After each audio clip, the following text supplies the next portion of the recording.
पहले नासा, रूस और चीन और अब भारत। क्यों चांद को अपनी मुट्ठी में करना चाहती है पूरी दुनिया?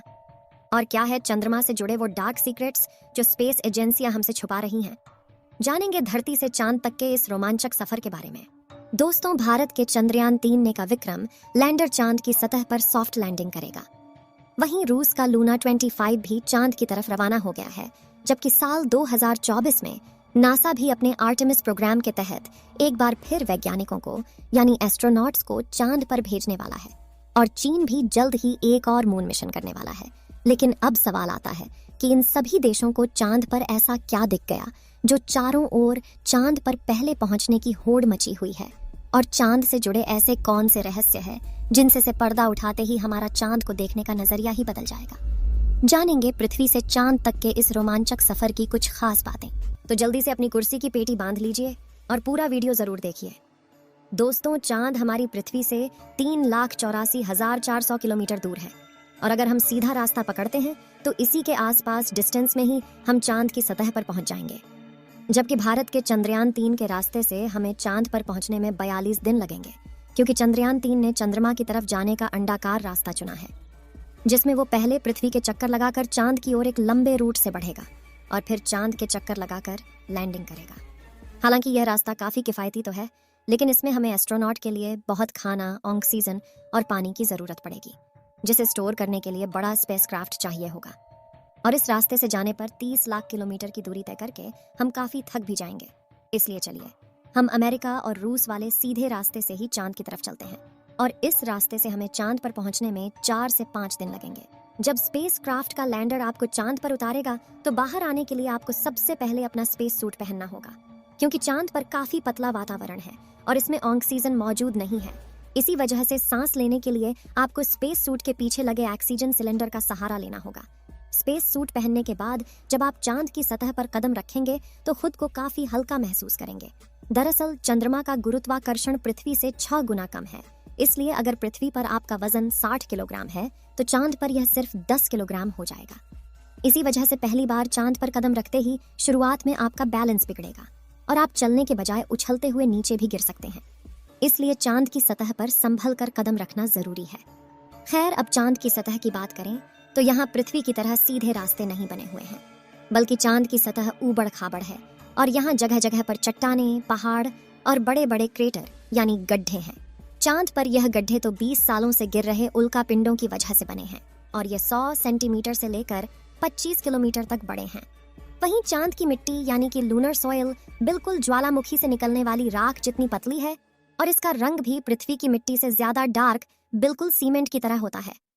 इस मिट्टी में खुरदरापन न होने की वजह से आप जैसे ही इस पर कदम रखेंगे तो आपके पैरों के निशान बन जाएंगे, जिस वजह से चांद पर सबसे पहले कदम रखने वाले एस्ट्रोनॉट नील आर्मस्ट्रॉन्ग और बज एल्ड्रिन के पैरों के निशान आज भी मौजूद है। अब चांद की खूबसूरत जमीन देखने के बाद साथियों, आप अपनी नजरें जब ऊपर की तरफ करेंगे तो आपको हमारी पृथ्वी भी दिखाई देगी। जैसे पृथ्वी पर चांद का उदय होता है, वैसे ही चांद पर भी पृथ्वी का उदय होता है। बस फर्क इतना है कि पृथ्वी से देखने पर चांद काफी छोटा लगता है और चांद से देखने पर पृथ्वी बहुत बड़ी दिखाई देती है। और यहाँ से धरती की खूबसूरती देखकर आप खुश हो जाओगे। अब अगर आप चांद के उत्तरी ध्रुव पर लैंड करोगे तो आपको अपने आसपास भूतकाल में फैले हुए स्पेस मिशन के स्पेसक्राफ्ट और सैटेलाइट के टुकड़ों के साथ प्लास्टिक बैग में भरा हुआ कूड़ा भी दिखेगा। ये कूड़ा नासा के उन 12 एस्ट्रोनॉट्स ने फेंका है जो चांद पर जा पाए। दरअसल इन बैग्स में इनका मलमूत्र और खाने के रैपर्स और बिस्किट है। वहीं अगर आप चांद के दक्षिणी ध्रुव पर उस जगह उतरते हैं जहां 4 साल पहले चंद्रयान 2 क्रैश लैंड होकर गिरा था, तो वो आज भी आपको उतनी बुरी कंडीशन में ही मिलेगा, क्योंकि क्रैश लैंड होने के बाद न तो वह बारिश और न ही तूफानी बवंडर से रूबरू हुआ है। इसलिए अगर आप उसे अपने स्पेस क्राफ्ट में फिट करके पृथ्वी पर वापस ले आए तो उसे ठीक करके वापस भेजा जा सकता है। दोस्तों, आप यह तो जानते ही होंगे कि स्पेस के सभी ऑब्जेक्ट्स पर अचानक उल्का पिंडों की बारिश हो जाती है। यह तो अच्छा है कि पृथ्वी की मैग्नेटिक फील्ड इन उल्का पिंडों को या तो साइड में धकेल देती है या फिर ग्रेविटी और एटमॉस्फेयर इसे धरती तक पहुंचने के पहले ही जलाकर राख कर देते हैं। लेकिन चांद की मैग्नेटिक फील्ड पृथ्वी के मुकाबले काफी कमजोर है। इसकी ग्रेविटी भी कम है और यहाँ घना वातावरण भी मौजूद नहीं है। इसी वजह से चांद पर लगातार उल्का पिंडों की बारिश होती रहती है। ऐसे में कोई भी उल्कापिंड गिरकर आपको पल भर में मौत के घाट उतार सकता है। इसलिए आपको उल्कापिंडों पर नजर लगाए बैठे कमांड सेंटर के वैज्ञानिकों से लगातार संपर्क बनाए रखना होगा। अब अगर आप सोच रहे हैं कि आप अपने किसी दोस्त या फिर लाइफ पार्टनर को चांद पर साथ लेकर जाकर गप्पे लड़ाते हुए अपने मून मिशन पर काम करें, तो आपको बता दें कि ऐसा मुमकिन नहीं है, क्योंकि चांद पर वातावरण न होने की वजह से साउंड वेव चल नहीं पाते। यानी कि अगर आप अपने साथी को कुछ बोलेंगे तो वह आपके होंठ हिलते हुए तो देखेगा, लेकिन आपकी आवाज नहीं सुन पाएगा। इतना ही नहीं, चांद पर आपको अपनी आवाज तक नहीं सुनाई देगी, मानो जैसे मोबाइल की तरह किसी ने आपको भी साइलेंट मोड पर डाल दिया है।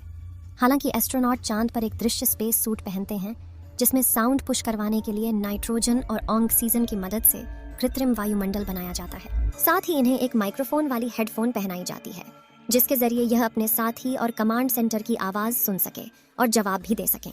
अब दोस्तों, चांद पर अपने काम को पूरा करके जब आप सोने जाएंगे तो सुबह आपको सूरज की रोशनी नींद से नहीं जगाएगी, क्योंकि चांद को अपनी धुरी पर घूमने में 28 दिन लगते हैं, जिस वजह से चंद्रमा पर एक दिन 14 दिन का होता है और 14 दिन की रात होती है।